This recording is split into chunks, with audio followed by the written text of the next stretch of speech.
So I'm going to tap into you guys as my secret weapon on here. I'm going to try and get some feedback. I'm going to pay out some C-bills and see what mercs we can scrounge up here and get a couple of leads. So I'm on a number of Battletech Facebook groups.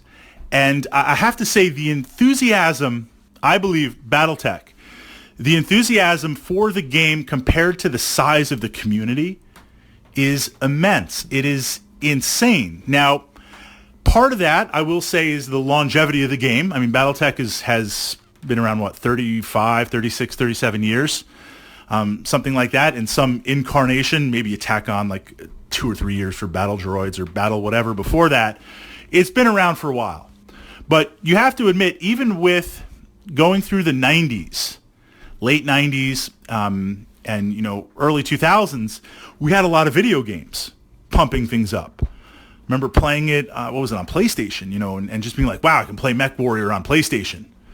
Just amazing back in the day. That's kind of fed into the hobby, perhaps, and I don't mean this as a criticism, Battletech in terms of a war game, a narrative, it's been unsupported for the longest time. It's just been kind of left to languish. Most of the public Battletech groups that I have played in over the years, meaning at a gaming shop or a gaming group, it's not a criticism. It's like 4 or 5 of us over in the corner because we've been relegated to the corner because it's only one table. And it's like a secret society meeting going on, and people come over like, what are you playing? Battletech. Compared to Warhammer 40,000, which is Legion, or X-Wing Miniatures, which is just insane. I mean, the X-Wing miniature community is insane, and that's great. I love the game, but sometimes we're literally playing on the floor because there's so many players on there. So for a long time, I feel like Battletech was neglected or put in limbo or relegated to hobby status. Catalyst, you have to say what you want. Catalyst has, even with the Kickstarter, pre-Kickstarter, the first starter set with the plastic mechs, the current Armored Combat and head-to-head starter set. I mean, the reimaging, the sculpting, they finally got a lot of production out there after the first wave, the first run. The availability is mainstream. That's a serious starter set. The Renaissance in Battletech is amazing on there. And we don't even have the Kickstarter release yet. I mean, when that floods the market, I can't even admit what I went in on for it. I can't. Star Commander Plus, I can't say it because I don't know who's listening to these podcasts. If word got out to Mrs. Fritz, that's it. It's over. That's it. Shut down everything. I have to go into hiding. So at some point, some Battletech stuff will arrive, and, we'll see what we are.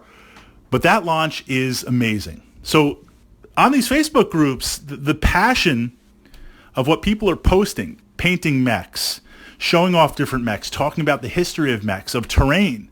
I'm like, that's an amazing idea. That's amazing. That's amazing. That's amazing.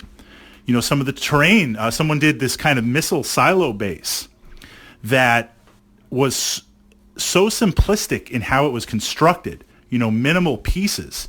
It was genius, but it looked amazing. And I saved all the pictures, and I'm like, I got to copy this. I got to make this set because this is like a lot of inspiration. So it's keeping me going. It's got me hungry. It's given me a lot of great ideas, and it's given me justification and excuse to acquire even more miniatures for Battletech. But I look, and this is where I'm going to tap into you guys, trying to get back on track, back on target here. I see a lot of people acquiring older mechs, some of the older sculpts. I don't know if it's the Ral Parthal miniatures that are out there, some of the early Marauders, some of the early Phoenix Hawks, and people will be like, oh, I went to some miniature meet, or I don't know, I went to somewhere and look at all these unseens or these older mechs that I obtained. And what's the secret sauce for that? Because there's some of the really older sculpts that, in my opinion, I mean, the current plastics look great, but those older sculpts for me also look great because they capture that early Battletech feel. This idea that it's lost tech, it's tremendous tech that's out there, and I'm looking to acquire some of those. I'm trying to find some resources, but it's unseen or older mechs and things like that. I'm just curious for those of you who, because look, you can be honest with me. You can. Your collection's never complete. It's not. You're out there. You're looking. What are some of those Battletech acquisition resources or people finding these mechs to kind of, what's your source to boost your collection? If you don't mind sharing that in the comments, just out of complete and total curiosity. And I will say I will protect your identity. I will not reveal your miniature sources on there. And it's not a license to acquire more miniatures because it's just crazy. It's completely out of control. And once the Catalyst Kickstarters officially drop and that stuff goes into mainstream and it's available, like it's even going to be more out of control. It's going to be even more nuts on there. In a good way. And truly, Battletech, from the perspective of the community, the hobby, the war game, this, a lot of great stuff happened there late 80s and a lot of great books and miniatures.